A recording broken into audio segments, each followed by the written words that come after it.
ஜாதகத்தில் சர்ப்பதோஷம் உட்பட எந்த தோஷம் இருந்தாலும் பிரதோஷ நேரத்தில் சிவபெருமானை வழிபட்டால் அவை அனைத்தும் நீங்கும் என்று சொல்லப்படுகிறது.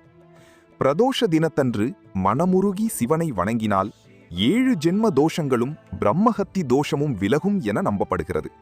அதிலும் செவ்வாய்க்கிழமையில் வரும் பிரதோஷம் ருண விமோச்சன பிரதோஷம் என்று அழைக்கப்படுகிறது. ருணம் என்றால் கடன். இந்த நாளில் சிவனை வழிபட்டால் கடன் தொல்லைகள், மன கஷ்டங்கள், வாழ்க்கை தடைகள் அனைத்தும் குறையும்.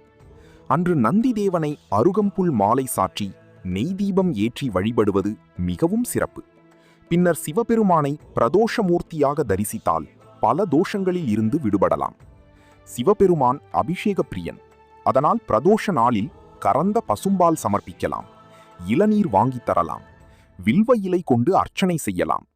பிரதோஷ வேளையில் ஓம் நமசிவாய என்று மனதார ஜபித்தால் வாழ்க்கையில் அமைதியும் சிவனருளும் பெருகும். ஓம் நமசிவாய.